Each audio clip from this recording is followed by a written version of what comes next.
Vida Longa CBN.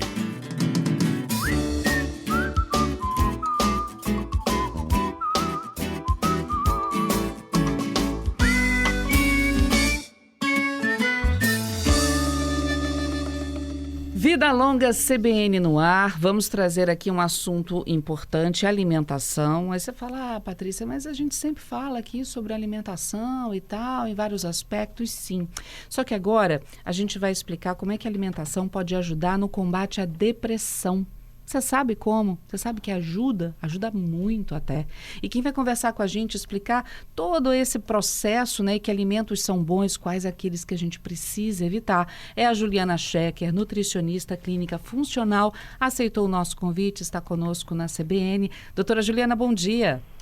Bom dia, Patrícia, tudo bem? Bom dia a todos os ouvintes. Tudo bem. Bom, vamos lá. A alimentação, ela pode causar a depressão, ou pode piorar a condição de uma pessoa que já tem tendência à depressão? A alimentação tem total interferência, tanto positiva quanto negativamente, na depressão. A maioria das vezes, a alimentação vem por fatores, a depressão vem por fatores ambientais. Isso inclui, além de uma alimentação ruim, muito estresse, né? Uhum. A maioria das vezes por estresse prolongado. Então, a alimentação somente, ela não causa depressão. Uhum. Mas uma alimentação ruim pode piorar a situação. Entendi. Bom, e uma alimentação saudável não substitui um tratamento de depressão, né? Não. Se a pessoa já tiver uma tendência... Não substitui. A depressão, ela pode vir tanto por fatores genéticos, né, que em raríssimos casos isso acontece, ou, como eu falei, por fatores ambientais e geralmente por estresse prolongado. A alimentação, ela vem para ajudar no tratamento.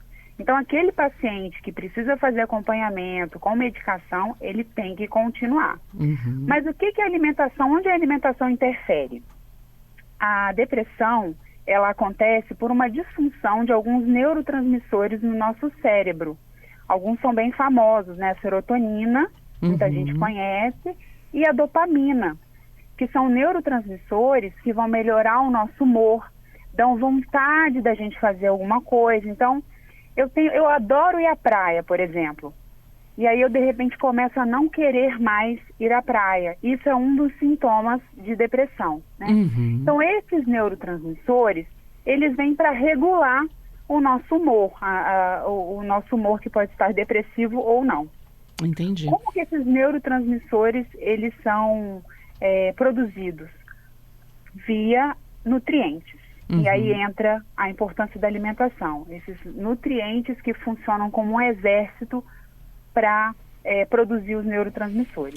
Esses nutrientes seriam o quê? Vitaminas, sais minerais? Vitaminas, minerais, né? Alguns bem famosos como triptofano, complexo B, a vitamina B6, a vitamina B9, B12, vitamina D, zinco, uma série de nutrientes, vitaminas e minerais que estão presentes nos alimentos. Agora, todas as vitaminas e todos os sais minerais dos alimentos ajudam na produção de serotonina ou dopamina, ou são só apenas alguns deles? Na verdade, temos alguns elementos chaves, alguns nutrientes chaves. O triptofano, ele é um aminoácido como se fosse uma pequena parte da proteína. O triptofano, ele vai produzir a serotonina. Ele é o carro principal, vamos dizer.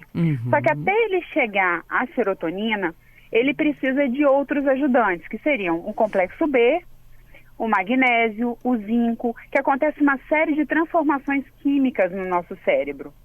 Então, somente um nutriente não consegue, né, dar conta ou resolver a questão da produção desses neurotransmissores, a serotonina e a dopamina. Né? Então, por isso que a alimentação, ela precisa ser diversificada. E nem sempre a suplementação supre isso. Por quê? Porque eu poderia simplesmente suplementar um triptofano. Ou seja, dar comprimido para a pessoa reforçar o triptofano no organismo. Exatamente. Só que só ele não vai resolver, né? E dependendo da alimentação que esse paciente tem, se for uma alimentação com muitos alimentos industrializados, ultraprocessados, às vezes até para absorver ele no intestino vai ser mais complicado, né? Por isso que a gente precisa fazer uma melhora na alimentação, colocando frutas, verduras, muitos vegetais principalmente, para que tenha essa sinergia entre os alimentos. Aí vamos combinar também que se a gente come alguma coisa gostosa, rica no que se precisa para melhorar, né, a condição da pessoa, é muito mais gostoso e dá prazer também, né? Estimula o organismo, né? Com certeza, Patrícia. E eu vou dar um exemplo que é quase que unânime, que é o chocolate. Eu ia né? falar dele, mas eu fiquei com medo de chutar. Pois é, o cacau é uma fruta riquíssima, tem muito triptofano. Eu vou falar de alguns alimentos que tem mais triptofano e junto do triptofano as outras vitaminas que a gente também precisa, né? Mas o cacau, que é quase que unânime, né? Ele tem muito triptofano e as outras vitaminas. Então é muito interessante. A questão do chocolate, e por isso eu fiquei meio receosa de falar do chocolate, é que a maioria das pessoas, pelo que a gente conversa, gosta do chocolate doce, aquele chocolate com açúcar. E tem alguma interferência aí, o fato dele ser mais doce ou um pouco mais amargo? Tem muita interferência, sim. O ideal é que o cacau tenha mais de 70% de cacau, né? Ou seja, menos açúcar. Então, o cacau 70, 75, chocolate mais amargo, ele é o chocolate que vai ajudar. Ele é um chocolate que eu costumo chamar de chocolate modulador, porque ele tira a ansiedade, a vontade de comer mais doce. O paciente que está acostumado a comer um chocolate mais doce, com uma carga maior de açúcar, às vezes ele tem um pouco mais de dificuldade para inserir o chocolate amargo na dieta. Mas é importante até para começar a acostumar o paladar. O paladar ele se acostuma, né? Daí, depois de um tempo, ele começa até a achar aquele chocolate muito doce, o chocolate com mais açúcar. Bom, pode começar com 40%, 50%, depois pula para 60%. Uns 50%, mas o ideal é acima de 75%. 25 gramas, que dá mais ou menos 3 quadradinhos por dia, é uma dose excelente de triptofano, outras vitaminas, e tira, como eu falei, a ansiedade, a compulsão por outros doces. E uma dica que eu gosto de dar, Patrícia, é dar um intervalo entre o almoço, por exemplo, e o chocolate. Tem gente que gosta de comer logo como sobremesa, né? Então comeu e almoçou, jantou e come logo o chocolate. É interessante esperar uma hora e meia para conseguir, para comer aquele chocolate amargo e ter uma experiência melhor, né? De sensação, de saciedade e também para não misturar com os nutrientes do almoço. Olha, que eu imaginei que você fosse falar uns 15 minutos, meia hora. Uma hora. Eu gosto sempre de colocar um intervalo de uma hora. É quase que um lanche, sabe? É o momento do lanche. Eu coloco como lanche 1 ali na minha dieta, porque você tem o almoço, você sabe que tem um doce. Isso para nossa cabeça também é bacana, porque o doce não é proibido, o chocolate está ali, né? Mas ele não vai ser naquele momento e às vezes não na quantidade que você quer, mas ele vai vir depois, ele não é proibido. E isso vem como um hábito na nossa vida também, né? A gente vai se acostumando, o paladar se acostuma, daí isso vira um bom hábito. E esse chocolate vai te dar energia também, na parte da tarde, que às vezes vem um pouquinho mais de sono, né? Ele dá energia. A ansiedade gera estresse e esse estresse pode levar a pessoa a uma depressão? Pode, claro, é o primeiro passo. Aí eu te pergunto, porque muita gente na ansiedade enche a cara de chocolate ao leite. Exato. E aí? Aí vem o que a gente precisa evitar, né? O açúcar, principalmente, né? O açúcar ou o adoçante, porque hoje a gente tem muito alimento industrializado que não tem açúcar, mas tem o adoçante. Tanto o adoçante quanto o açúcar, eles são disruptores, ou seja, eles pioram essa produção de serotonina e dopamina.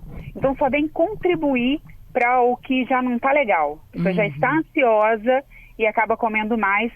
E o que acontece? Como desregula, a gente para de ter a sensação de bem-estar. Eu mereço, eu trabalhei o dia inteiro, então eu vou comer essa barra de chocolate porque eu estou muito cansada, né? E aí uma barra de chocolate passa a não ser mais suficiente. Então a gente precisa sempre aumentar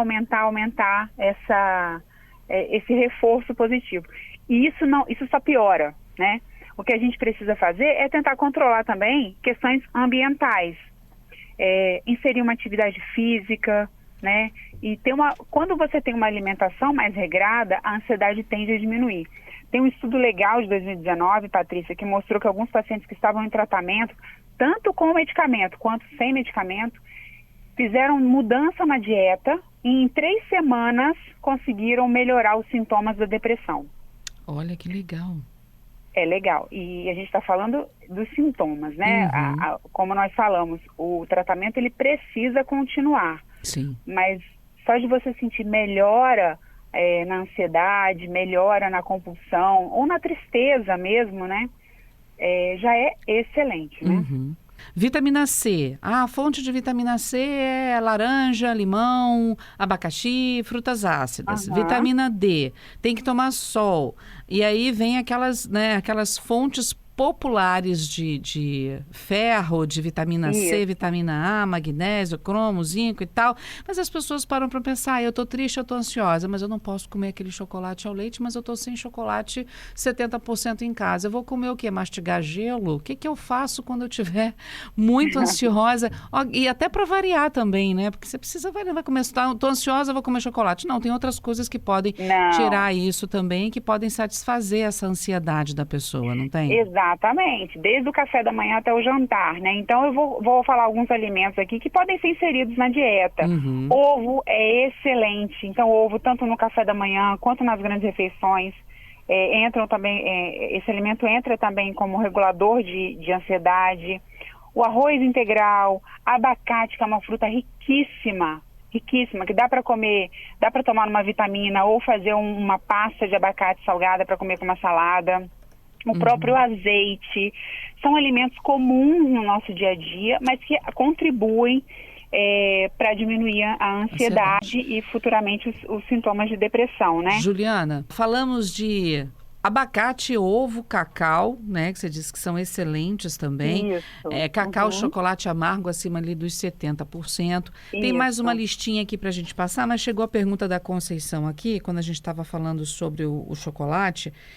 Você falou que o açúcar é bastante prejudicial. Ela está perguntando, mas eu tenho que tirar completamente o açúcar da minha dieta ou eu posso só diminuir ele? Pode diminuir. Não é fácil tirar totalmente o açúcar de um dia para o outro, né? Mas precisa ir diminuindo. Então, se toma um café com açúcar, por exemplo, tem que diminuir a quantidade, tentar tirar os doces preparados, porque o paladar vai mudando. E isso acontece muito.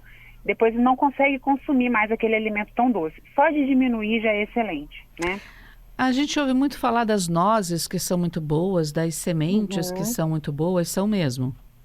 São excelentes. Né? São no combate à depressão, elas também ajudam? Muito. A castanha do Pará, a castanha de caju, as sementes também, né? Semente de abóbora, semente de girassol são riquíssimas.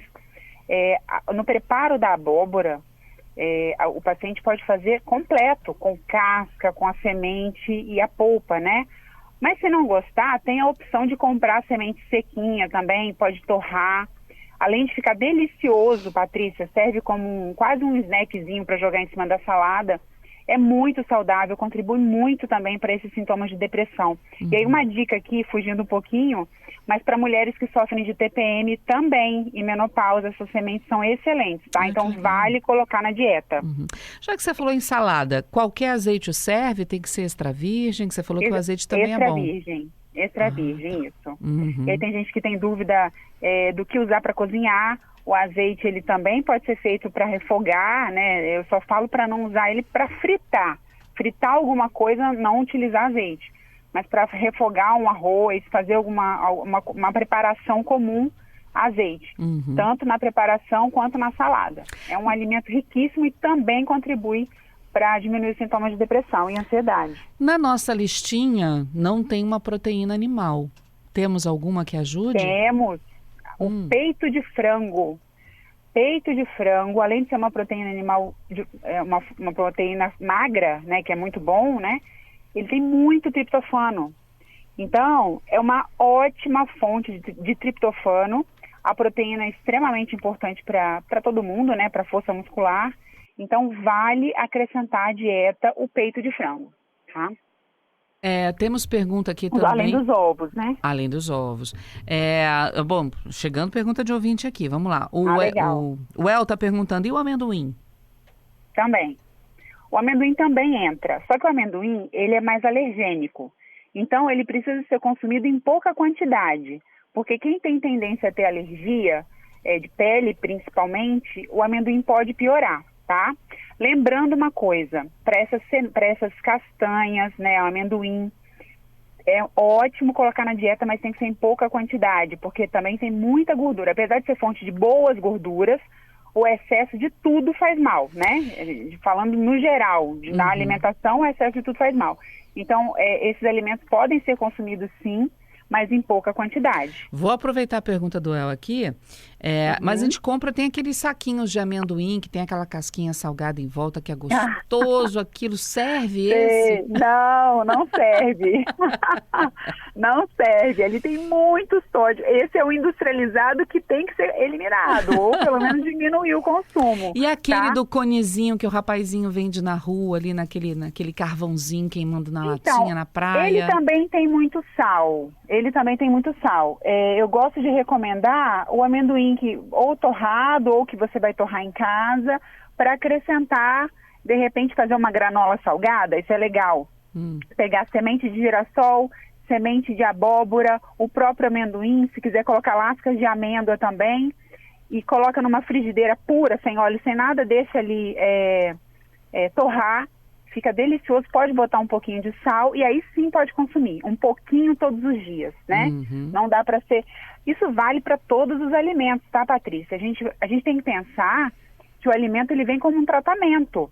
Então não dá para consumir 1 quilo de peito de frango achando que aquilo ali vai resolver, ou o abacate, não. É um pouquinho todo dia, um pouquinho de cada coisa todo dia. É uma alimentação diversificada. Aproveitando que você falou do peito de frango, o Roberto está aqui perguntando da carne vermelha, não rola? Rola também. Carne vermelha também é fonte de triptofano.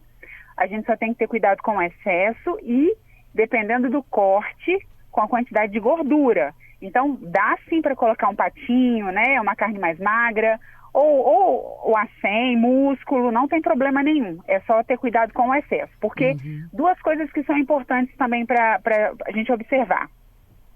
O intestino do paciente tem relação. Então, o intestino que funciona bem, perfeito. O intestino que não funciona todos os dias, já serve de um alerta para futuros problemas, inclusive a depressão. Então, intestino, né? E outra coisa, inflamação, paciente inflamado. Então, o que causa inflamação no paciente? Excesso de gordura, excesso de sal, excesso de açúcar, além de fatores ambientais, né? Cigarro, bebida, enfim.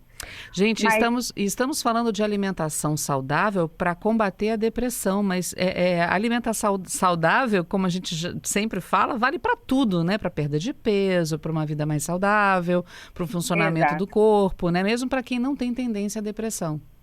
Exatamente. Eu gosto de fazer uma analogia que o nosso corpo é como um carro. O carro ele pode ser o mais novo, o mais caro, que ele só vai funcionar se ele tiver algum combustível, né? Seja ele qual for. Não dá para colocar qualquer coisa, não dá para colocar um combustível adulterado. Ele pode até andar, mas depois ele vai parar.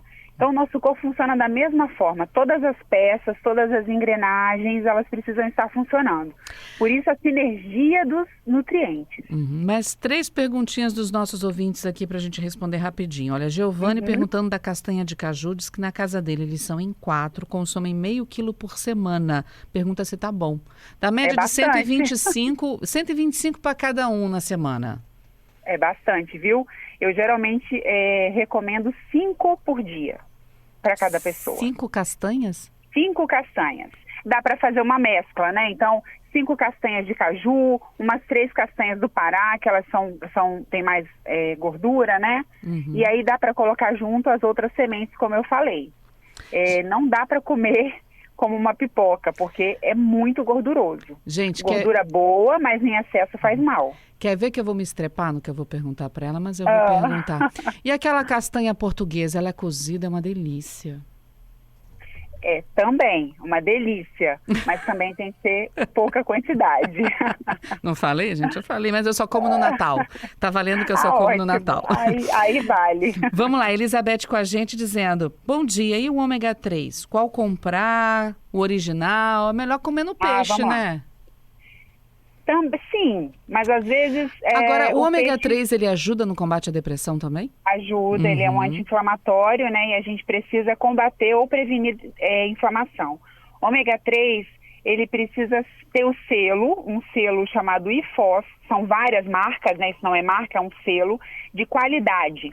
Então, o bom ômega 3, ele tem uma quantidade boa das duas substâncias EPA e DHA, de mais ou menos 1.000 miligramas, em poucas cápsulas. Então, uma coisa que a gente tem que observar na farmácia, ou onde for comprar, é quantas cápsulas eu preciso tomar para que eu tenha aquela dose indicada. Ah, são 4, são 5, são 6? Então, são muitas cápsulas para eu ter uma dose. Então, o restante que está ali naquela cápsula são gorduras que às vezes não são interessantes para a gente. Então, 2 dicas. Veja a quantidade de cápsulas, 2 ou 3, perfeito, e veja o selo, IFOS, que aí tem qualidade do produto, tá? IFOS é IFOS? IFOS. Ok. IFOS. A Alessandra, para fazer aquele ovo mexido, dá para usar um azeitezinho? Dá para usar um azeitezinho, pouquinho, né? Um fiozinho de azeite, não tem problema nenhum, dá para colocar sim.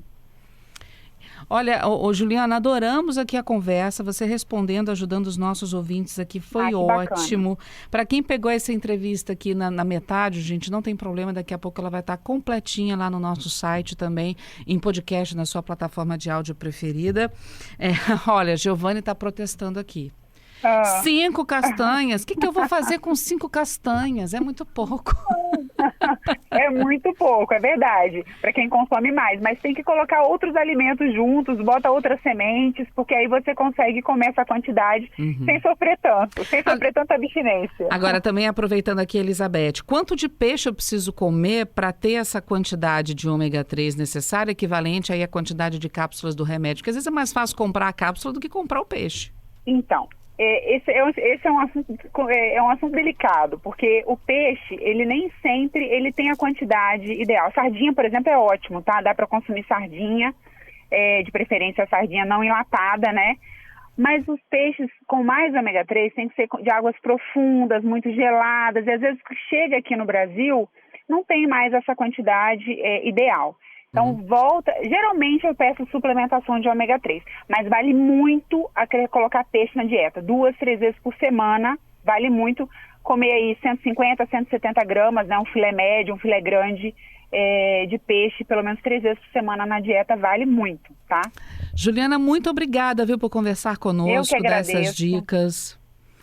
Eu que agradeço, Patrícia. É muito assunto, assim. Eu sei que eu tentei passar alguma coisa, mas é um assunto muito, muito grande aí que tem papo para bastante tempo, viu? Não, olha só, a gente conversou, foi muito legal. E eu deixo o convite para você voltar numa próxima oportunidade e a gente falar mais sobre essa alimentação. Mas foi ótimo, obrigada, viu? Nossos ouvintes estão adorando aqui.